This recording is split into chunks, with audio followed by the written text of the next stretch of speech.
right. Hello and welcome everybody to Technically Speaking here in Season 2, Episode 5, where we're going to talk about specialty air movers. I'm going to do a slightly different format on this month's episode. I'm trying out just a slightly different delivery method. When we come to the end of the presentation today, I would love to hear from anybody who has any feedback on this method versus the method I had been traditionally using for previous episodes. So I see lots of returning attendees. If you have any feedback for me there, I would greatly appreciate it.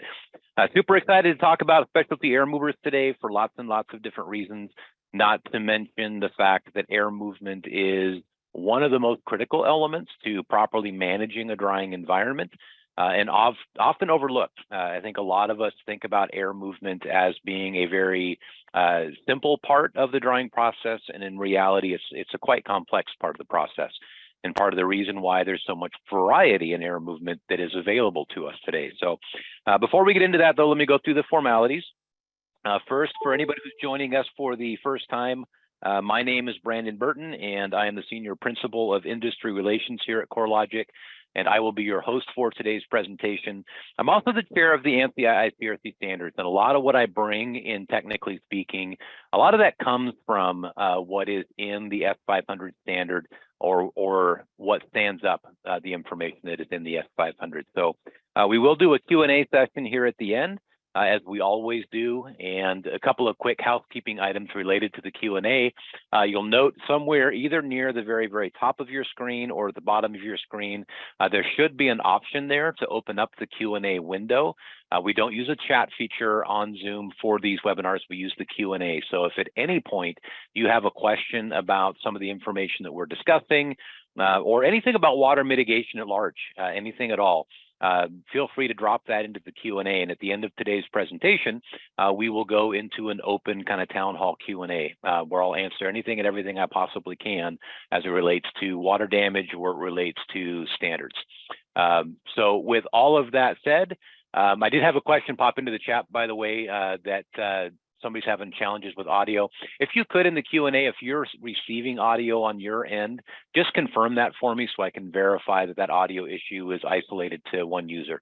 And I see hands going up here, so I think that audio is good. So with that, let's go ahead and roll forward and get into specialty air movers. So the first thing I want to do talking about specialty air movers is get into a little bit of a review of the drying process at large, right? Before we talk about air movement and the importance of air movement, we have to make sure that we remember kind of the foundational principles of what drying is about and what supports and creates a drying rate. And a lot of this will be really basic. I know a lot of you have been through discussions on this before, but I think it's important to start there as a foundation. So first, one of the critical elements to what we call the drying pie, right? The drying pie, meaning that there are different pieces that make up the drying effort, is something that we call temperature, right? And we've had some previous episodes where we dug really deep into temperature and talked about energy and all of these wonderful things that relate to really the kind of the microscopic side of drying and understanding water molecules. I'm not going to get into all of that today. What I wanted to just briefly review on temperature is that temperature is the fuel, right? That's the energy that drives the drying process. And with a lack of energy, if we don't have enough energy present, drying really is just not going to occur. It doesn't matter what we do with dehumidification and air movement, there has to be enough energy to support the process. And I'll kind of explain that today by giving you a really simple analogy, right? If we had like a can or a container, and it could be like a 1 gallon paint can, for example, and inside of that can or that container, we had a certain amount of liquid, and that could be water or whatever other liquid we would want to use. If we add heat and we add energy to that container and start elevating the temperature inside that container, it's going to excite all of the molecules that make up that liquid. They're literally going to begin moving faster, and that's going to build an internal pressure. In fact, that pressure can become so great that it could overcome the integrity of the can itself and cause it to explode, right? And that's a direct result of the role that energy plays in the drying process. By exciting those molecules, and forcing them to become a vapor and increasing the amount of gas and therefore the pressure that is inside that container. Although that's a bit extreme, that is at the heart of a drying process, right? If I'm drying a 2x4 or a piece of gypsum wallboard or whatever else the material is, it's the energy that's present in that material that's causing those molecules to separate and building that internal vapor pressure. We'll talk a little bit more about that in just a moment. The other element of the drying pie that's really important is that we also need to control humidity, right? That's the second element within the drying pie. And humidity control is kind of like the counter to temperature. Whereas temperature drives, it's the fuel that drives the evaporation potential within a material, humidity control is what allows that vapor to escape that material or to escape that body of water. Whereas temperature builds a pressure to cause moisture to move away from the source, a low humidity is the opposite. It's a low vapor pressure that allows that evaporating water to move away from that source. So they kind of work hand in hand, where they're kind of opposing alter egos, right? Where we have a low vapor pressure in the surrounding air mass and a higher vapor pressure built by temperature within the mass, allowing for that vapor to transport. Air movement, on the other hand, is the transportation system. Because what happens in a drying process is that we're not talking about just two entities, a wet material and a dry air mass. What we're talking about is an extensive number of layers where we have a material, and then above that material, we have several regions or zones of air above that material. And air movement is the way we ensure that this zone that is in contact with the material does not become saturated, because that's what the material is responding to, right? One of the mistakes that is made very, very commonly in drying is the assumption that if I have a good temperature and humidity within my drying chamber, which typically is measured several feet away from the material, that we have a good drying condition. But this condition that is several feet above the material is irrelevant, right? The temperature and humidity that matter are right in this interface, right where the mass or the moisture exists and the air exists, where those two interface and those come into contact with one another. And that's where air movement becomes critical to the drying process, because air movement is the transportation system that ensures that we bring this drier air mass to the surface and in the process remove the wet air mass from the surface. It's the transport mechanism. If you were to talk about it in engineering speak, it's the transport mechanism. Together, the three of these give us drying, right? And if any one of these three elements is missing, then drying is not going to be favorable. In fact, you could argue that if any one of these, and it doesn't really matter which one of them, if any one of these three entities is unfavorable, drying is not what will be achieved. Damage is what will be achieved, right? And I could come at that from a number of different scenarios. If we had a low humidity and good airflow, but at an extremely cold temperature, we'd have no evaporation, right? We'd have continued absorption of moisture into building materials because the moisture transport would be too slow.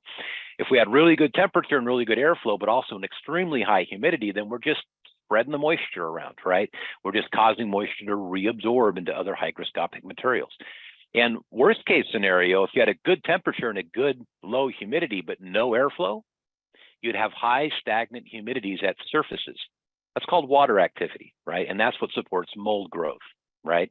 An absence of airflow is going to be conducive to microbial amplification, even if you control the humidity within the space, right? So for all of these reasons, there are several subjects that we have kind of dove into over the course of Technically Speaking. But today we're going to drill in specifically to just this airflow component. All right. So let's drill a bit deeper and move beyond kind of the basic understanding of drying and just understand air movement for a moment and the role that air movement plays in the drying process. And to illustrate this, I don't want to give you any brain damage with the formulas that are on the screen. There's no tests, right? I'm not going to put a test out in front of you when we're done today. But I do want to explore for a moment a couple of the common or popular calculations that are used for evaporation. Now, these are not formulas that were created by somebody in our industry, creating, some sort of a new or novel way of looking at evaporation.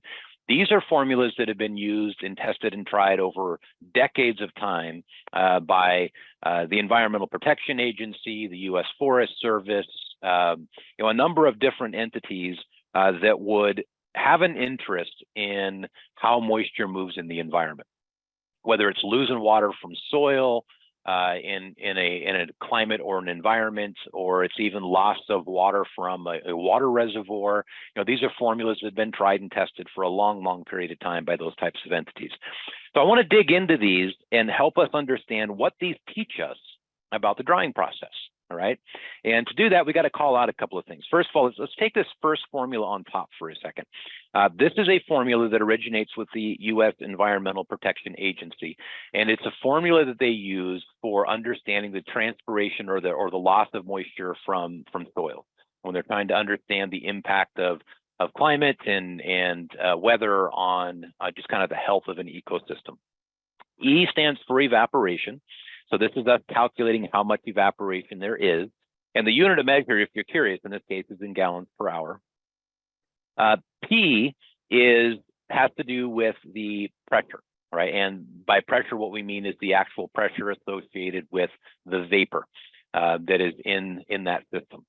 A is the amount of surface area, and W is wind. And then T is temperature of the actual soil and substrate. What I want you to notice from this calculation is how W, wind, or the speed of air movement, works in the calculation. So to understand how that works, just look at the mechanics of the math. It is a pressure times an area times a wind speed divided by the temperature. All right, so in other words, wind speed is a multiplier. The higher the wind speed, the greater the wind speed, that is a multiplier for the evaporation rate. That's what's important about that calculation. And the greater the wind speed is, therefore, the greater the evaporation rate. Pretty simple, right? If we take a look at the second calculation, we'll see something very, very similar. This is a calculation that is in metric, and the unit of measure is a bit different. This is actually in kilograms per hour of evaporation. But now let's take a look at what's represented down here in the formula. V in this calculation is the velocity of air movement. A is the area exposed to that air movement. And this is vapor pressure differential. That X, S, and X are the difference in vapor pressure between the air and the wet surface. But notice here again that air movement is a multiplier, right? It multiplies the evaporation rate. In both of these calculations, two entirely different calculations for different purposes, different industries, if you will, air movement serves the same role. It is a multiplier of the evaporation rate. And I want you to hold on to that for a second, because as we get deeper into air movement, this is going to become really important to understanding some of what we're going to take as takeaways today. So just hold on to that thought as we move forward. One layer deeper, okay? Both of those calculations that we just took a look at assume that the surface in contact with the air is at saturation, right? Well, saturation is not that difficult to create evaporation from, right? If you can touch a surface or visibly see moisture at a surface, then evaporation isn't that hard to accomplish. In reality, what's more difficult is preventing that very high rate of evaporation from causing damage to all the surrounding materials and keeping up with our humidity control, right? That's usually where we struggle in those first several hours of the drying period, during that humidity spike, as many of us would refer to it as. So to understand how air movement changes as we move away from saturation, getting to the second day or the third day of drying, I want to take you one layer deeper. And just to give credit to the source here, this is a study that was done by a gentleman named Fred Lamb with Modern Woodworking. And basically what Fred Lamb did is just analyze the drying rate of lumber, different types of wood. In this case, he was dealing with softwoods, but analyze the drying rate of different woods given different velocities of airflow across the surface with a nominal drying condition. And I believe the drying condition that he used was the ASHRAE standard of 70 degrees and 40% relative humidity. Regardless of that condition, I want you to just observe what happens to drying rates at different wind speeds, different velocities, and these are all in feet per minute down here. That's what we're taking a look at this bottom scale, is in feet per minute. given the different moisture contents of the wood, right? So when we're dealing with wood with a very, very high moisture content, all the way up here at 60% moisture content, here's what this graph tells me. It tells me that when I have very, very little to no wind speed, right down here at the bottom of the chart, we're going to have no drying, regardless of the fact that we have a condition that's favorable to drying. We're going to have virtually no drying. As we increase the wind speed, obviously we're going to increase the rate of drying, right? You can see my wind speed increasing down here on this bottom scale. But note that the higher we go in wind speed, the more diminished that return, right? In other words, I don't get double the airflow or double the drying for double the airflow, right? And this is because we're not at absolute liquid saturation, right? We're dealing with an absorbed amount of moisture. There's free water in the wood, but we're not dealing with a pool of water, a body of water. And this takes those calculations we looked at just a moment ago, and it helps us understand the reality of the impact of airflow against our reality in a drying process, right? We're dealing with absorbed water. We're not dealing with bodies of water. But this graph teaches us something really, really important. And I want to highlight that for you by taking a look at where these drying rates, these lines of drying rate, where they begin to become flat.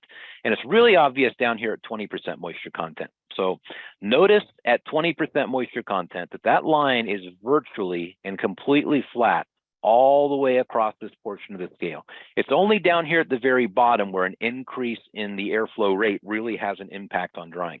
When we move up to 30% moisture content, I'm going to do the same thing, highlight where this line has no return, basically where the line is flat, and then do the same thing up here and do the same thing up here. And then I'm going to add a line and connect these. This red line is the line that's important for us to understand as drying contractors. When we are dealing with high moisture contents in wood, we're up around 50, 60% on a wood scale meter on a wood material.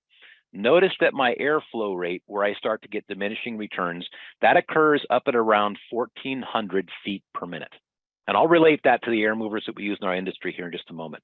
When I get down around 40% moisture content, anything over about 1,000 CFM, or that's not CFM, but feet per minute, is going to have a diminishing return.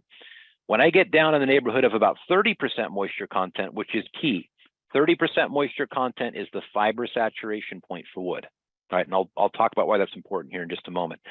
Then anything over about 300 feet per minute really has no advantage. When I get down around 20% moisture content, anything over about 100 feet per minute has really no value for me. This is really critical, and we're gonna draw on this in a second. So I want to recap that and just make sure that that's sticking. So when I'm dealing with excessively wet materials, my wind rate, my movement is beneficial all the way up around 1,400 feet per minute. That's a lot of speed, right? That's a whole lot of airflow. As soon as we get down closer to the fiber saturation point at about 40% moisture content, I really only need about 1,000 feet per minute. Anything over that is basically wasted airflow. When I get down around 30% moisture content at the fiber saturation point, we're looking at about 300 feet per minute. And then when we get into that really difficult drying stage where we're dealing mostly with bound water, our moisture contents are down in the neighborhood of about 20 on a wood scale with wood materials. Anything over about 100 feet per minute is wasted airflow. This is a really, really important concept to hold on to. So just keep those numbers in your mind as we roll forward and take it even a little deeper, okay? So we deal with 3 states, if you will, of water, which isn't a really accurate way to describe this, but we'll use that word for now. We deal with water basically in 3 different areas of sorption. That's probably the better way to describe this. We deal with water that is at the surface, right? Surface water. That's the water that you could physically touch, right? You could put your hand on if you wanted to. We deal with water that is free. Free water is a liquid water that is not available at the surface, right? It's inside of the pores and capillaries and the other air spaces within the material itself. And then we deal with water that is bound, right? Bound water is water that is not really in a liquid form anymore. It is chemically bonded to the wood itself. Now, on the previous slide, we gave these some numbers. I'm going to write these numbers up here. Bound water is water within the 0 to 30% MC range. Anything less than about 30. It depends on the species of wood. With some woods, it's really between 0 and 26%. With some, it's 0 and 28%. So it depends a little bit on the species of wood, but generally, just approximating, bound water is that 0 to 30% range. Free water is going to be in that 30% to about 60% range. Oh, forgot a 0 there. 30 to 60% range. And again, this depends a lot on the species of wood, right? And how the water is behaving with that wood. Once we get greater than about 60 to 70% moisture content, we're likely going to have a decent amount of surface water. So we'll just call this greater than about 60 to 70% moisture content, okay?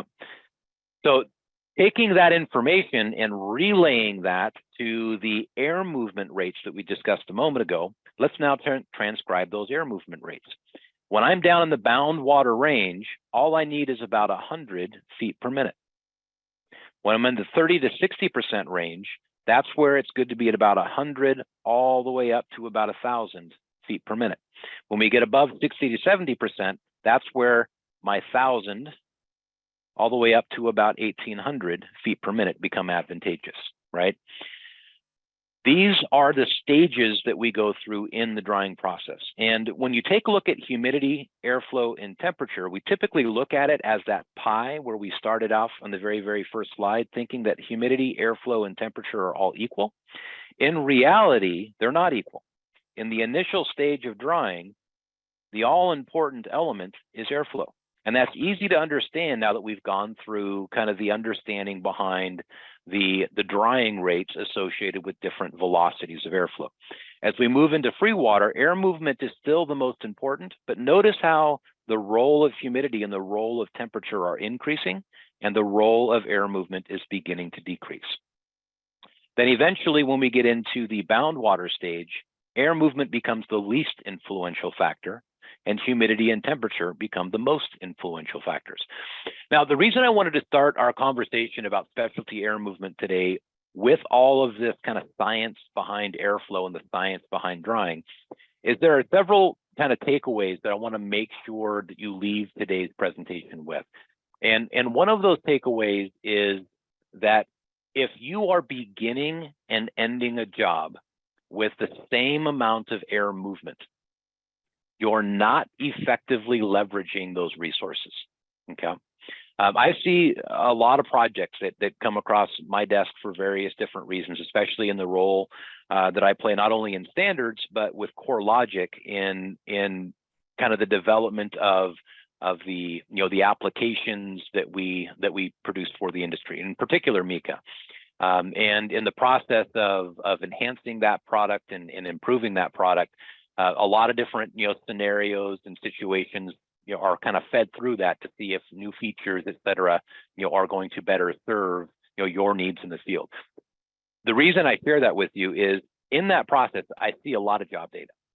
And in that job data, a lot of what I see are projects that begin with 10 air movers and they end with 10 air movers. They begin with 15 air movers, they end with 15 air movers. The other thing that I see a lot of is I see a lot of projects where the 50 to 70 square foot rule that we see in the S500 is never met on the entire project. There's always fewer air movers than what the S500 would have calculated. And the reason for that is because I think as an industry, we don't understand the reason for that calculation. In reality, on many of those projects, 10 air movers on average, for example, if 10 is what was used, was probably the right average number per day. But that job should have started with 15 and finished with 5 and had 10 in the middle, right? That would have been a much better use of air movement. And just kind of run the simple math with me for a second. If you're going to use 10 air movers a day for, and I'm not saying that projects dry in 3 days, I'm only using 3 because the math is easy that way. But if you're going to use 10 air movers for 3 days, that's 30 days of air mover, right? That's 30 days. If you installed 10 on the first day, left 10 on the second day, and then 10 on the third day, then pulled them all on the third day, that's a far slower and less efficient drying process than starting with 15, reducing to 10 on the second day, and finishing with 5. It's still 30 days of air movers, but in reality, that job is going to dry faster, right? Because where I need the air movement is going to be up front. This is where I need the air movement. I need it in the front side of the process, right? That's where it needs to be heavy. And that's the reason why that calculation exists in the S500. It exists because we know initially that's going to be beneficial. Initially, 1,000 to 1,800 rather feet per minute across all wet surfaces is going to be hugely advantageous. That advantage, however, diminishes as we move into the project, as we see our wood moisture content begin to reduce to near or below 30% moisture content. And that's when we really fall off into the falling rate drying stage. That's the technical term for that, where at that point, it's not air movement that's doing the work. We still need it. You still need 100 to 200 feet per minute over the surface, but you don't need 1,000 to 1,800, okay? All right, so that's again, one layer deeper into the process.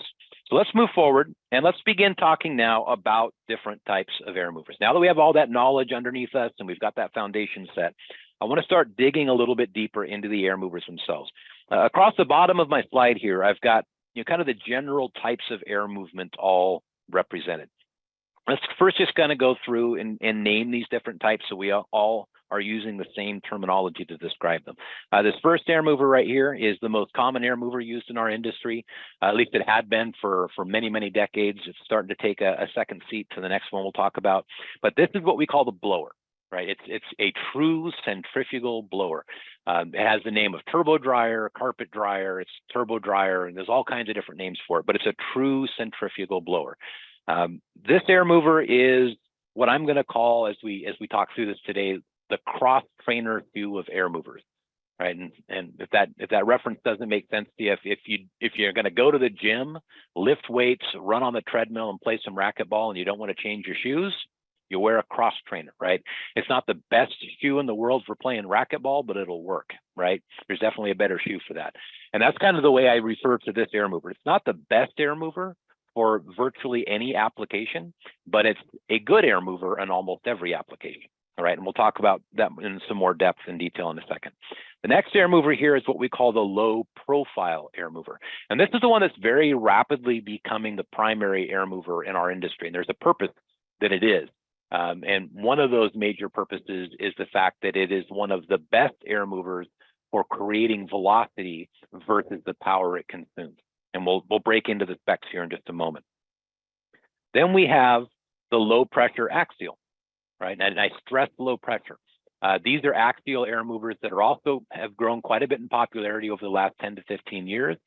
They don't perform like a traditional axial air mover would, and we'll get to that guy over here in just a second. But they're very good at producing the highest volume, not velocity, but volume for the lowest power consumption.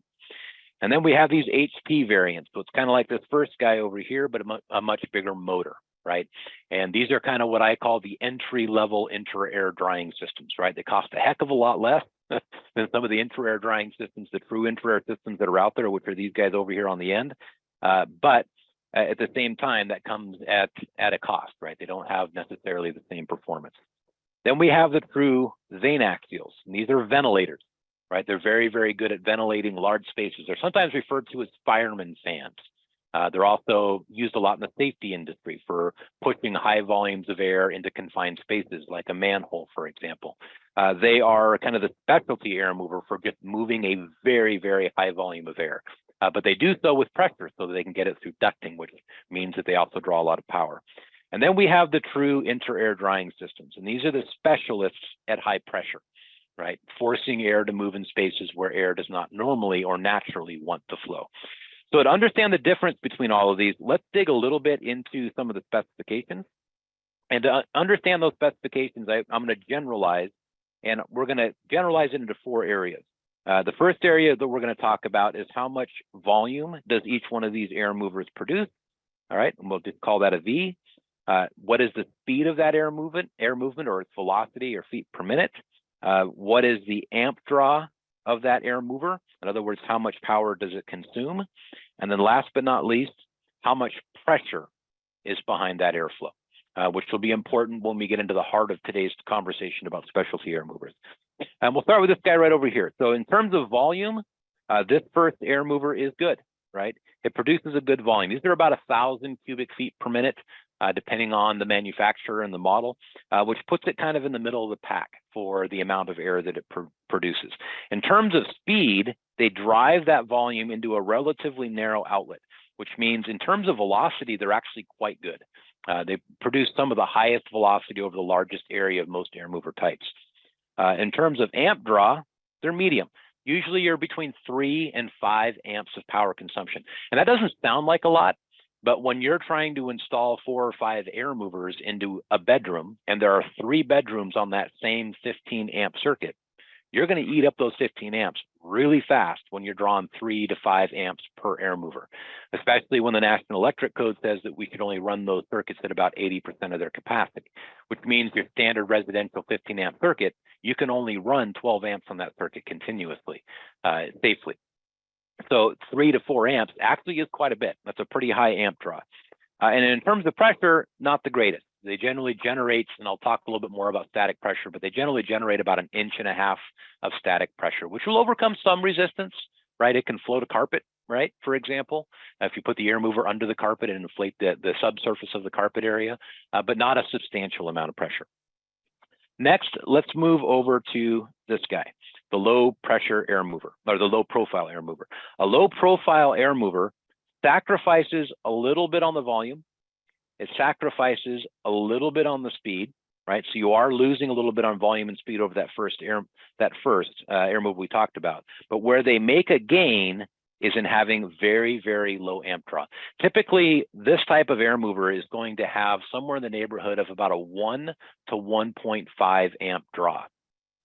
That's about 1/3 of the amp draw that was with the first air mover we discussed, which means we can run 3 times as many and end up, even though we made a little bit of a sacrifice here, if I have 3 times as many that I can run on the available power, I'm going to end up with far more velocity across more surfaces just because of the energy efficiency. And this is part of the reason why that particular style of air mover has grown so much in popularity, is it helps us overcome a reality that we commonly face in most mitigation projects, which is a power limitation, especially when you're dealing with 400, 500, 600 square feet of affected area. And even more so when that space is going to continuously be occupied and other circuits are still going to be used by the occupants within that structure, right? You just have limits to the amount of power that you can continuously draw on before you start popping breakers. The other sacrifice they make, unfortunately, though, is also in pressure, right? So they don't have great pressure. They're not going to overcome a lot of resistance. You take a little bit of a sacrifice in volume and speed, but you gain a huge advantage in the overall power consumption. Then we move over to the low pressure axial. The low pressure axial has a huge advantage in volume, right? Usually we're talking about 2,000 CFM, 2,200 CFM versus the traditional blower at about 1,000 to 1,200 CFM. So a huge advantage in volume. But because the opening is so large on this air mover, that volume is moving out of a very, very large opening. That means that the speed isn't huge, right? Even though we're moving a large volume, we're moving it through such a large space that we're not necessarily moving with any greater speed. But the advantage is, because of that volume being so high, the impact along surfaces is greater. I have a greater surface area that I cover, and I'll show you what that looks like here in just a moment. The amp draw also is reasonable because we're focusing on the velocity and not necessarily the speed, not both. I can do so pretty energy efficiently. This particular type of air mover is the air mover that will give you the greatest surface coverage for airflow at the lowest power consumption. So if I'm trying to cover large open areas, long straight walls, I'll cover more of that surface with this air mover for the power consumed than I will with any other air moving technology. And we're going to get into some drawings of some building schematics and things like that, and I'll kind of lay out where I would make the choice between these first 3 air movers, because that's, I think, sometimes what can be a bit confusing is when do I use each of these 3 depending on the circumstance. But once we take a look at it with some schematics, it'll make a lot of sense. And then last but not least, with this low pressure axial, the pressure on the air mover is also very, very minimal, right? It's a true fan. And in order to get good pressure, typically we need to use a blower. So fan technology as opposed to blower technology does not produce a lot of pressure, which means resistance is going to terminate the airflow relatively easily. So this first category of air movement, what I'm going to call just the surface drying air movers, right? That's how they would all compare in terms of their specifications. Now, from here, we're going to roll into the more specialty air movers. So let me go ahead and clear this ink, and we'll talk about the specialty air movers. And again, we have the same criteria for our specifications, V, S, A, and P. So again, we're talking about volume with the V, the speed of the airflow, how much power we consume, and then what pressure it will generate. Generally, when we get into the specialty air mover category, the primary specification that becomes critical to me is how well will that air mover overcome opposition to airflow, because the specialty air movers are not drying the surfaces. The specialty air movers are facilitating the circulation of air in interstitial cavities and voids, all of the hidden places that we don't see, but they contain air spaces that are also wet. And we need to do the same thing inside of those spaces that we're doing across the surface of the floor or the surface of the wall, right? We need to break up that layer of high humidity at the surface and transport that moisture away from that wet evaporating surface. If we don't do that under the cabinets, behind the cabinets, in the wall cavity, under the hardwood floor, through the electrical chase, in the ceiling cavity, if we don't do that in those areas and they're wet, then the moisture is just going to stagnate, right? We're going to end up with an equilibrium between the wet material and a surrounding wet air mass. And that equilibrium is going to stagnate the drying or altogether stop the drying. Even worse, it's going to support microbial growth. So to understand this category here, the emphasis is going to be over here on this specification down here on pressure. Depending upon the cavity, however, the volume and the speed might also be important, right? How open is the cavity? How much airspace is in the cavity? The more open the cavity and the more airspace there is, the more this volume specification becomes important, because we need to maintain a certain airspeed. Bigger areas need more air to maintain that minimum of 100 to 200 feet per minute, right? So hopefully that all makes sense as I run through these specifications. Let's start right here with this guy. This is the 1 horsepower or high horsepower centrifugal carpet dryer. This is the one when you go out to the shop and you're loading out your vehicle to head out to a project. If you accidentally grab an HP and think you were actually grabbing a standard carpet dryer, you pull your arm out of your socket, right? Because it weighs about twice as much. It's got a very large motor in it. Otherwise, it looks identical to that standard carpet dryer. That 1 horsepower motor makes a big difference. It increases the volume of the air mover. So we get all the way up around 2000 CFM. It increases the speed. It gets us up around 1800 feet per minute. Unfortunately, it also increases the amp draw, right? We get up around 9 amps of power consumption. In some cases, an HP can be even 10 or 11 amps. Basically, it's going to eat up an entire residential 15 amp circuit, right? Which means we can't use them all the time, right? If it didn't matter that we were drawing 9 amps per air mover, I'd probably use nothing but that air mover, to be quite honest with you. But the reality is we just don't have the power to run them. The other thing that it does is it increases the pressure. The standard variety of carpet dryer has about 1.5 inches of static pressure. Without getting into what static pressure is, I'll just explain that this has about 3.0 to 4.0 inches of static pressure. So it more than doubles the pressure behind the airflow. This is the reason why there are attachments that can be fitted to these vent systems that we can attach to them. So we can take that high volume, high pressure air and force that under a toe kick, force that into a wall cavity. And in some cases, even force that into ceiling cavities, depending on the duct or vent attachment type that we're using with it. As we graduate up the scale of different types of inter-air drying systems, I'm actually going to include this vane axial in that inter-air cavity drying system category. And the part of the reason I'm going to do that is because not only are there attachments that you can use with these that direct the air in smaller ducts that can be run to multiple locations, but I would also consider even something like a substructure or a crawl space to be like an interstitial cavity or void, because it's not an occupied space and it's still an area where we need some flow and some circulation, right? So let's also plot this guy in green up here. In terms of volume, we're looking at somewhere in the neighborhood of about 3,000 cubic feet per minute. In terms of speed, because the opening's a bit larger, we take a little bit of a hit in speed. These are going to be somewhere in the neighborhood of about 1,200 to 1,300 feet per minute. Still pretty good high airflow rate. Amp draw, depending upon the power of the motor, is still going to be somewhere in that 6 to 7 amp category, somewhere in that range. And the pressure is going to be right around 3 inches, almost the same specifications as my 1 horsepower air mover. The difference is that we get a little more volume out of it because of the blade style and the fan style that comes with it. So they really become the specialty air mover, the ideal air mover in ventilating large volume spaces. That's really their ideal category. They have enough pressure to force the air through duct. They have enough pressure to force that air through 100 feet of duct if necessary, and take a very large volume of air from one location and pump or dump that air out into another location and force a very high rate of air exchange. All right, the next air mover we'll jump into is going to be this guy right here. There are a couple of different types of true inter-air drying systems that are out there. One of the types that's been used a lot in our industry is something that we call the bouncer blower. If you've ever gone to the fair and seen these big inflatable castles that the kids jump around on, that are inflated by an air mover, and take a look at the backside of that bouncer, you're going to see an air mover that looks just like this.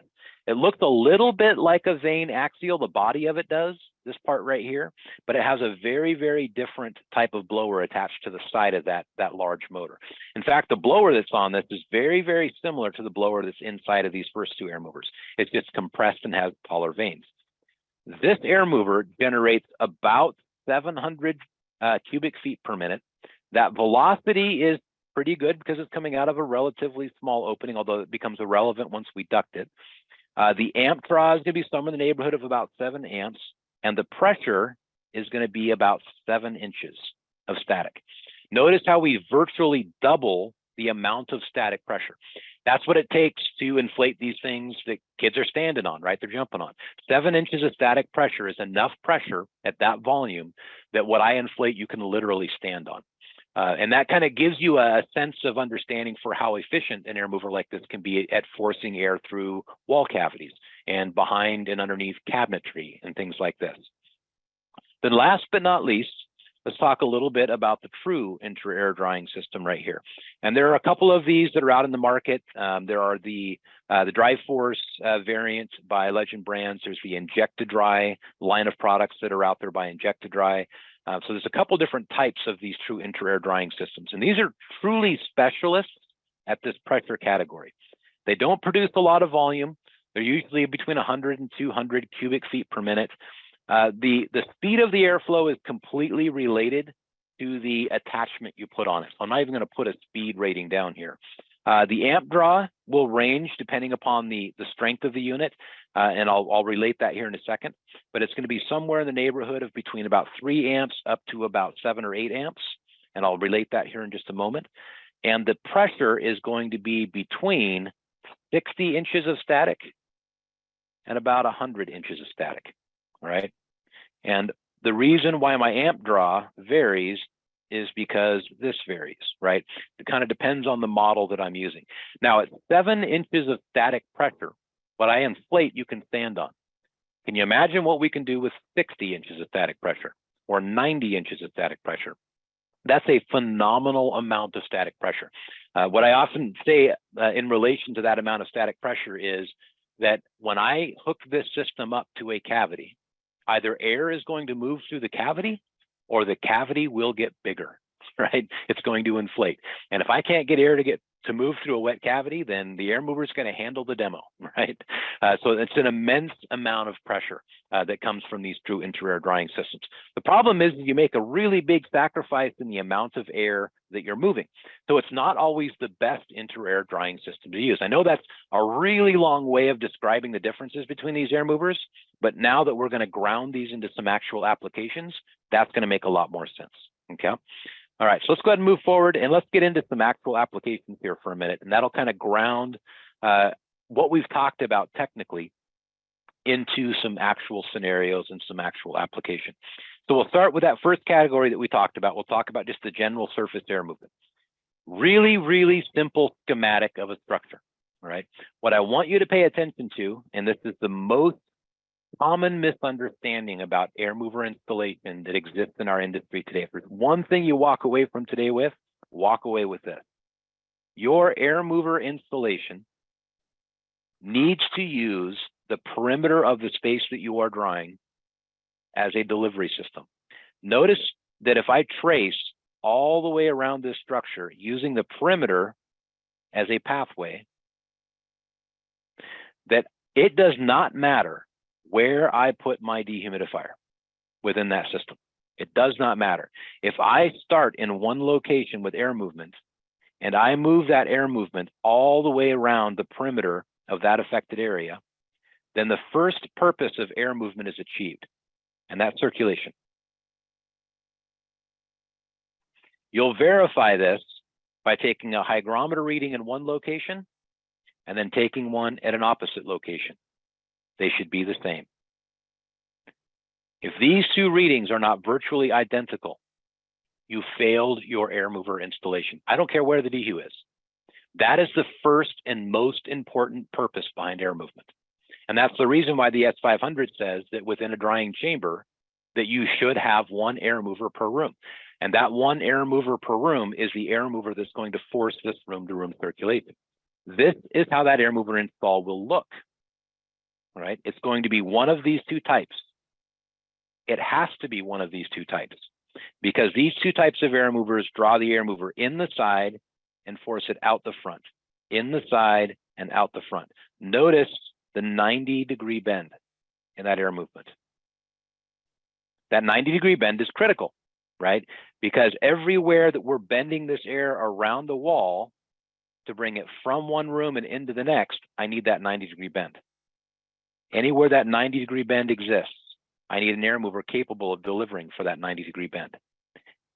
If I have an air mover like this one here, I don't have a 90-degree bend. I can't bend the airflow around those corners. And for this initial air mover, that one air mover per room, it will be one of these two types for that exact reason. Now, of these two, I would lean on this type anytime power draw is going to be a concern. The low profile air mover is going to be the most energy efficient choice, right? Once we get away from these bends, everywhere that the wall bends away from my airflow, and you can see where the air would naturally follow through the corner in some of these locations, and others, it would leave the wall. Anywhere that air would have left the wall, that's where that installation needs to happen. And these are those locations. That's where that air mover needs to be. I'm then going to repeat the process for this interior wall assembly. And do the same thing. Anywhere that that air would have left the assembly, that's where that air mover type needs to be installed. And that's a pretty easy way to make that choice, right? It's going to be either a blower or a low profile air mover. If I have a choice, it'll be low profile. If I don't have a choice, it'll be the standard blower, okay? Once I've installed those air movers, then I'm going to rely on the air mover that gives me the most energy efficiency, which is going to be the axial type. And in all of these locations, we'll change color here a little bit, and we'll do a nice thick yellow line for these. And all of this location for my airflow, my standard axial will cover all of this. My standard axial will cover all of that, these longer straight areas, right? My standard axial will also cover these centers to round out my air mover for every 50 to 70 square feet, okay? Now, moving away from the surface drying and getting a bit deeper into my specialty air mover category, once we've dealt with the surface, I then need to analyze all my interstitial cavities and voids, and that's where this next group of air movers is going to come in. My decision-making process is going to be directly related to the amount of volume in the space, how large is this cavity, and the resistance to my air movement into and out of the cavity, right? So there's some questions that we need to ask about these cavities to understand which of these is going to be the best choice. These two are going to be really good when I just need a lot of volume in that cavity. I'm going to lean over in this category when there's a lot of resistance and I need pressure, right? So volume versus pressure, right? And this comes right off the specification again of the air movers. In this area down here, we're talking about somewhere in the neighborhood of about 3 inches of static pressure. We get up here, we're going from 7 inches all the way up into the neighborhood of about 90 inches, depending on the make and model. The more resistance there is to airflow, the more I want pressure. The more open the cavity is, the larger the cavity is, the more volume it has, the more I want to lean on volume. And that's literally how I'm going to make the decision between these. Kind of jumping in a bit deeper and understanding that difference, let's take a look at a cross-section on some of these interstitial cavities and voids. Apologize about that.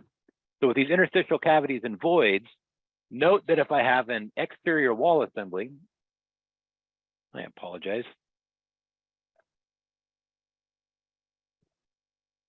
So with these interstitial cavities and voids, note that insulation in an exterior cavity and my trim on the exterior cavity, wood stud on this cavity, no electrical on this cavity, all of those things are going to contribute to a very, very tight cavity space. Versus on an interior cavity, if I have an interior cavity and there is no insulation, if I have electrical running through the wall, these are all going to create more volume and they're going to create less resistance to the air movement through that cavity. So the process begins by really dissecting and analyzing, how is this cavity constructed? What is this cavity comprised of? And again, those questions, do I have electrical running through the assembly? Do I have plumbing running through the assembly or other utilities? Take one step even further back from that. Does my cavity have wood construction or does my cavity have steel construction, right? If we're talking about a steel construction on my cavity assembly, then we're talking about even more openings between these spaces, because a steel stud construction assembly is going to have knockouts for the utilities that would run through that cavity, whether those utilities exist or not, right? Especially in an uninsulated steel cavity void. The same thing is going to exist for when we're talking about cavities such as cabinetry, we're talking about hardwood floors, right? And other spaces that are going to create these interstitial pockets and cavities throughout the structure. How is it constructed? How open is it? Are these custom built cabinets? How tight is the toe kick? And how tight are they against the wall assembly? How much opportunity is there for air movement to move through these spaces? The more open the spaces are, the more voluminous the spaces are. Again, the more we're going to lean on this end of the spectrum. The tighter the cavities are, and the more restriction there is to air movement, the more we're going to lean on the opposite. Okay. All right. One final thing that I want to make sure that we run through before we wrap up here today. I want to talk a little bit more about these air movers for a moment. I promised that I was going to talk a little bit about the velocity over footprint. I want to jump back into that for a second and also give you this as a takeaway. So I'm going to highlight with each one of these air movers, we're going to highlight an area from the outlet of the air mover in terms of the amount of velocity that it's going to create in relative terms. And so just imagine for a moment that this line right here, we're just going to do it for these four types rather, because these are typically going to be ducted into an assembly. And because of that ducting, far less impact in terms of just using the outlet of the air mover to dry something. Your standard carpet dryer does a very good job of focusing the air movement over a long area because of the orientation of this outlet and the organization of how the air flows out of it. The low profile air mover does something very similar. However, the low profile air mover, due to its shape, tends to be one-sided in the way that that occurs. Generally, we end up with a much greater velocity across one side of the air mover than we do the other. Your low pressure axial tends to have a much larger and farther reaching surface area where we maintain velocity. And then your 1 horsepower variant looks very, very similar to the first, but its throw on that air movement is going to be further because it has additional power behind it. Now, inside of this yellow area, we're going to call this that 100 to 300 feet per minute. Highlighted inside of that, we're now going to give you what we generally get from these air movers to that 1,000 cubic feet per minute. And generally that looks something like this. Now, the reason I wanted to illustrate this is because it's important to consider this difference when we're talking about the impact of that air movement on the surfaces that we're actually drawing.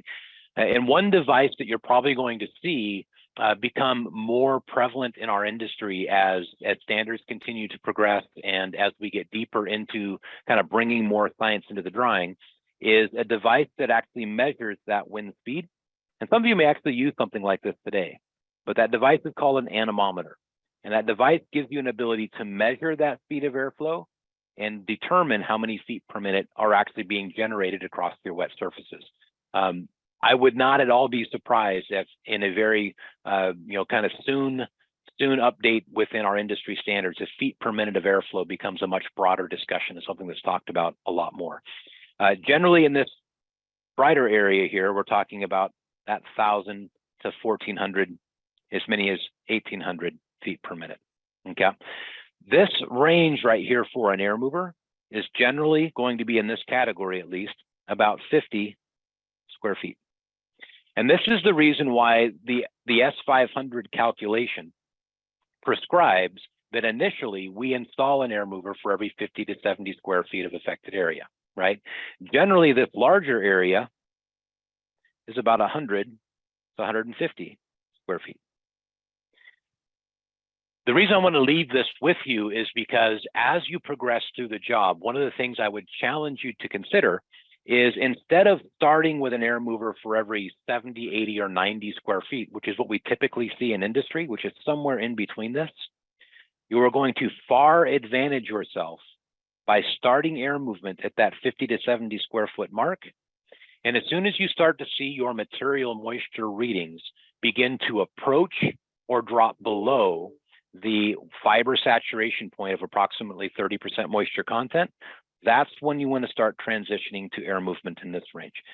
Again, if you started with 10, you maintain 10 through the middle of the job, and you end with 10, that is far less efficient than starting with more, reducing, and finishing with less, right? This drying process here, that's 3, 4, 5 days of drying compared to 5, 6, 7 days of drying up above, right? It'll dramatically improve your drying rates on the front side of the project.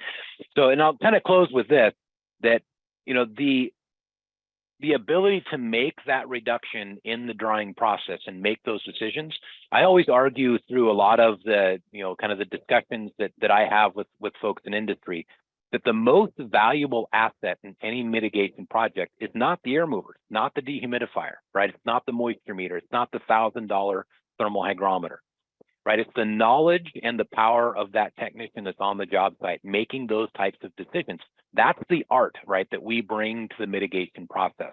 And it's knowledge like this that allows us to move from basically just, renting the equipment to a project versus being the masters of that drying project. What I like to call the drying Godzilla, right? And some of you may have heard me use that phrase before. So I challenge you with that. Become the drying Godzilla, right? And really leverage air movement to ensure that we truly have the right amount of airflow across these wet surfaces.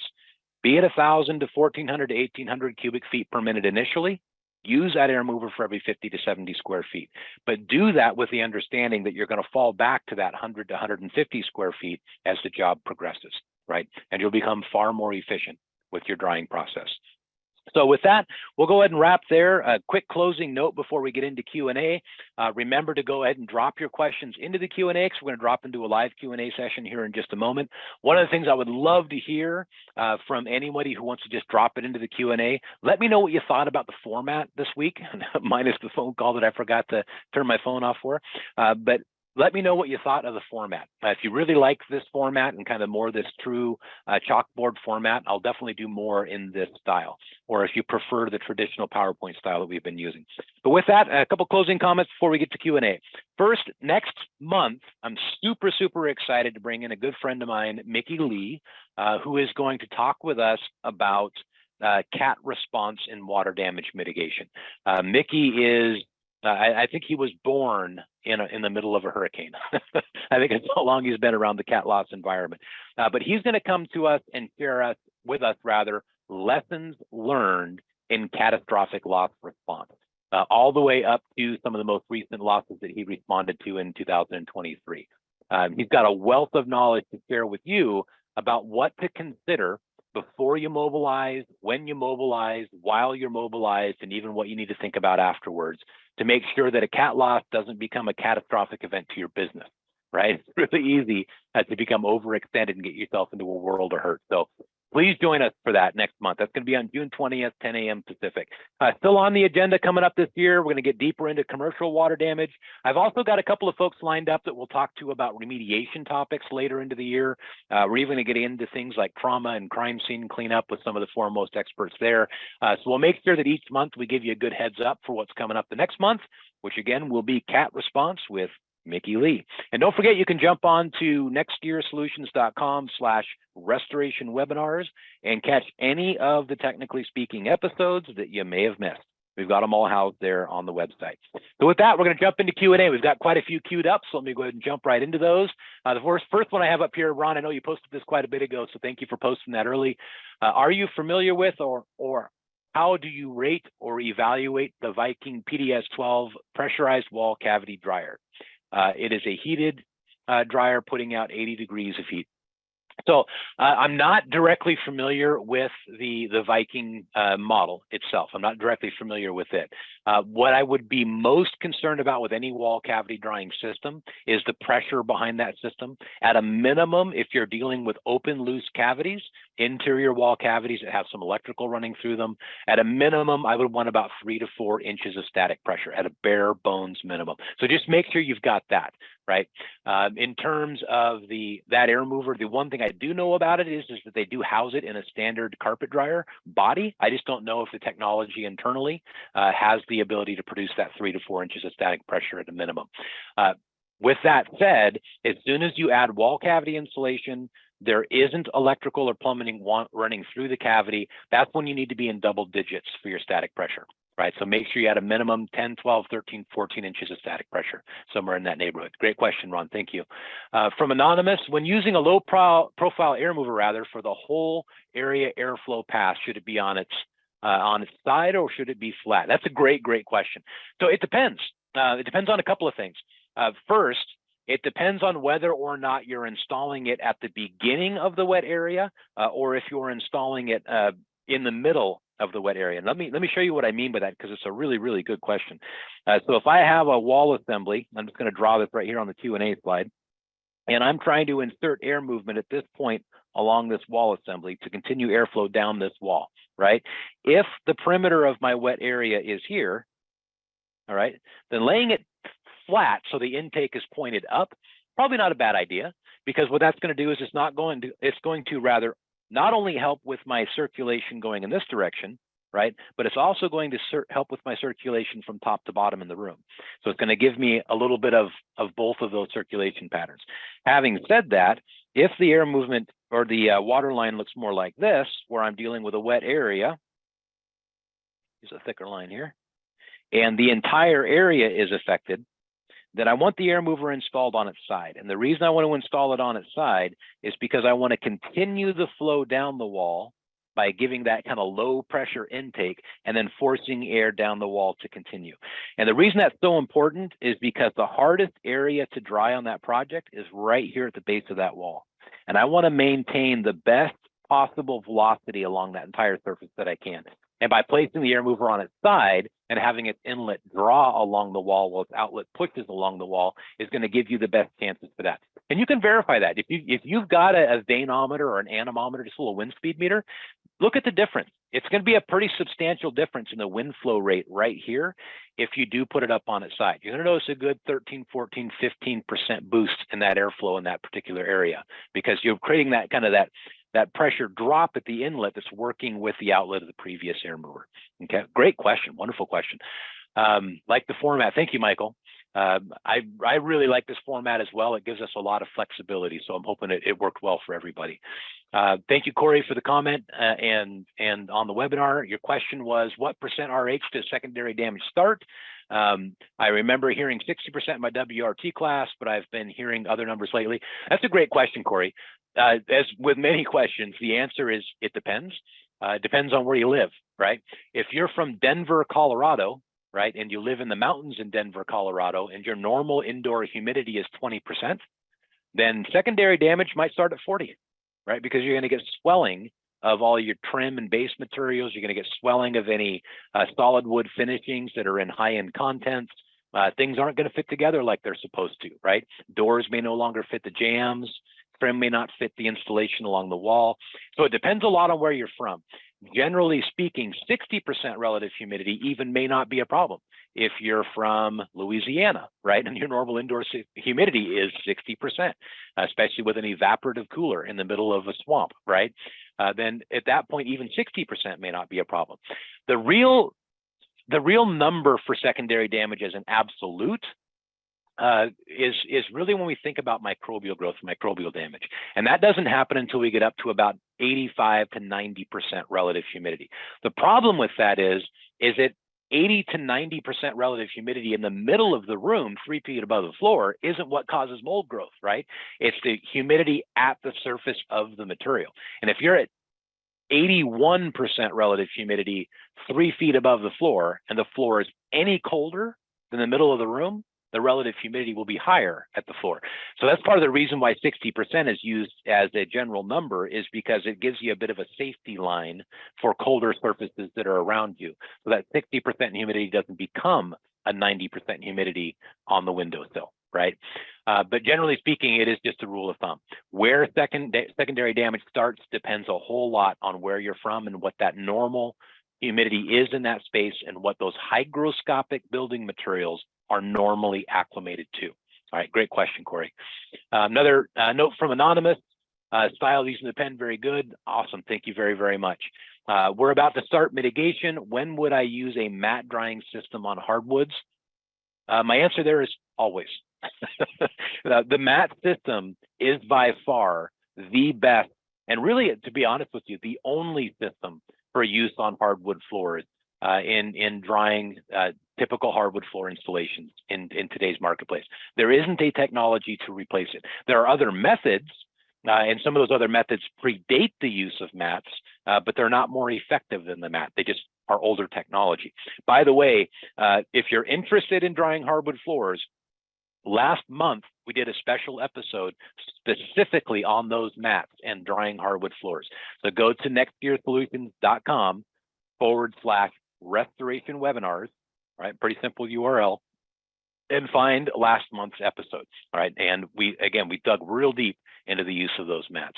What's the best inter-air dryer? It depends on the cavity, Lauren. It depends on the cavity. The more open the cavity is, the more you want to lean on an inter-air dryer that has good volume. The tighter the cavity is, and the more restricted the airflow is, the more you want to lean on an inter-air drying system that has pressure. For example, I really like the injector dry line of cavity drying systems for dealing with a lot of custom built properties where there's a lot of insulation present, even on inter-air drying systems. Things are custom built to the extent that the cavities in contact, or the materials in contact with each other, are very, very tight, hard to move air through those spaces.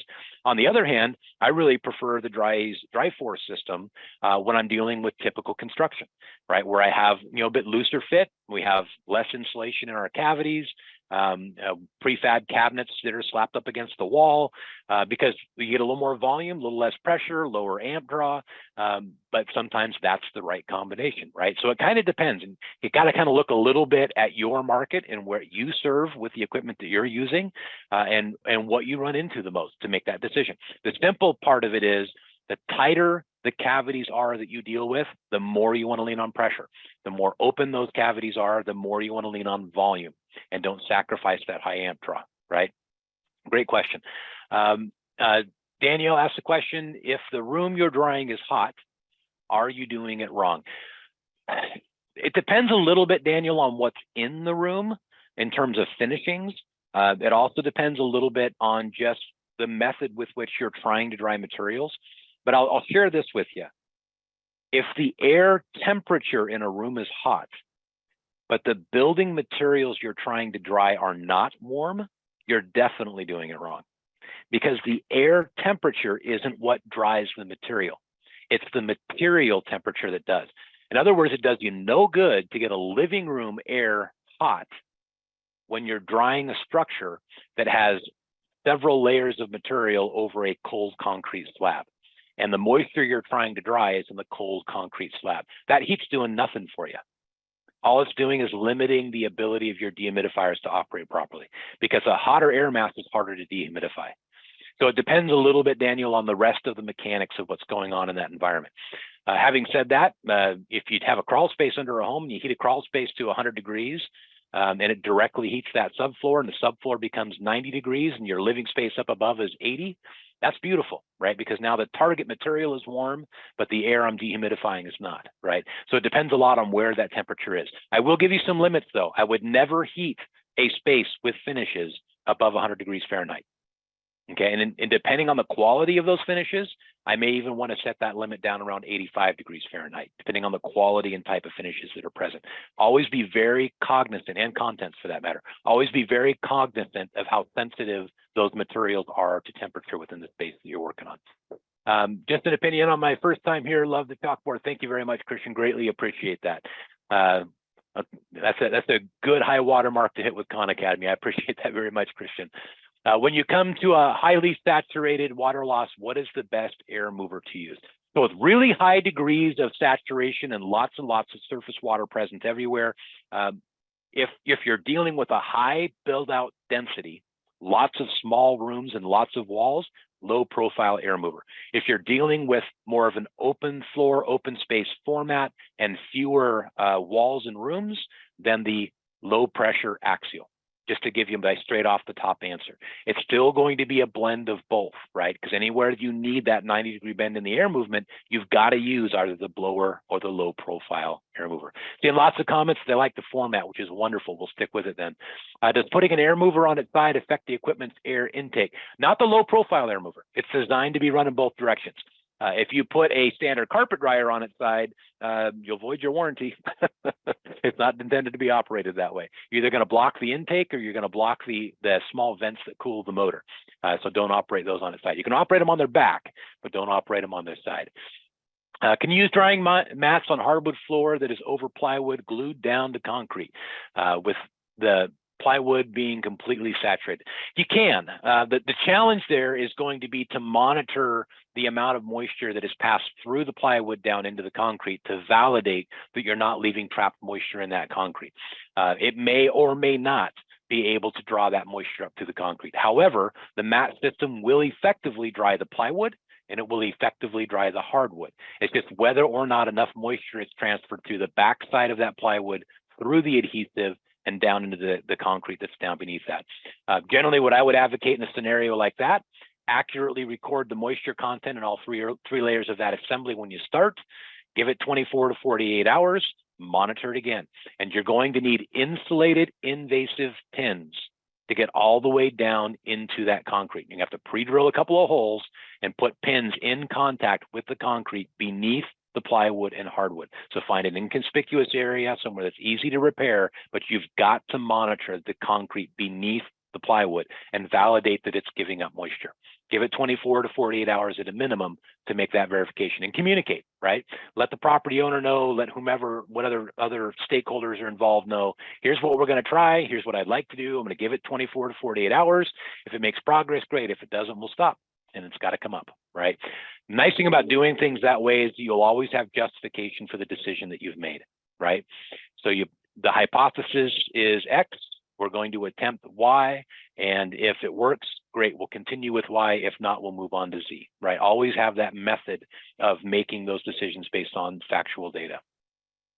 Another note about the Viking air mover there, 3.3125 inches of static. So yeah, it's got some static. It would work in some of your looser cavities. I would not use it in an insulated cavity that had no electrical, right? Lots of thank yous. Thank you very much. Daniel, Stephen, thank you very, very much. And I've got two questions left here.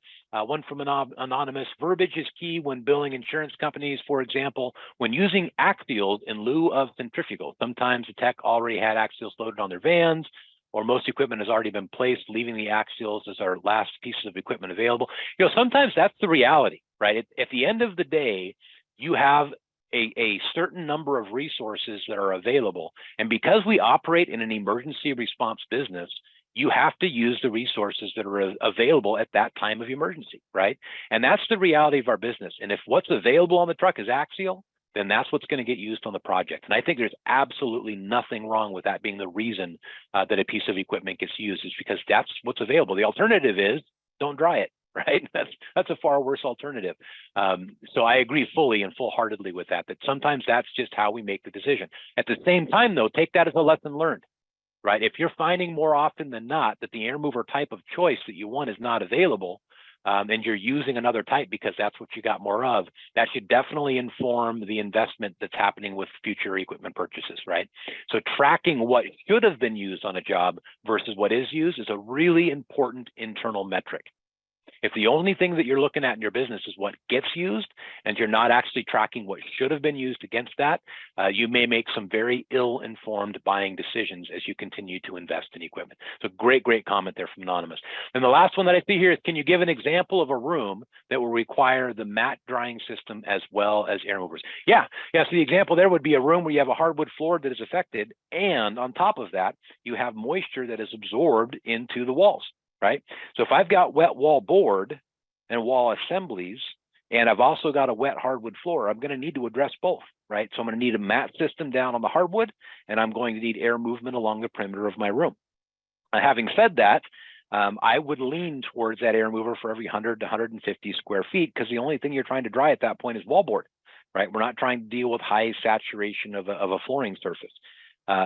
But first and foremost, offsets, insets, and corners are probably going to be more likely dictating how many air movers are going to be needed, because anywhere the air does not follow the wall because of an offset or an inset, an additional air mover is going to be needed to correct that airflow. So that's probably going to be more likely what dictates the quantity. Great questions. Thank you all so very much for joining me today for Technically Speaking. Super excited to see you next month when we'll have Mickey Lee here to talk about lessons learned in catastrophic loss response. Thank you very much for joining us today. This is Brandon signing off.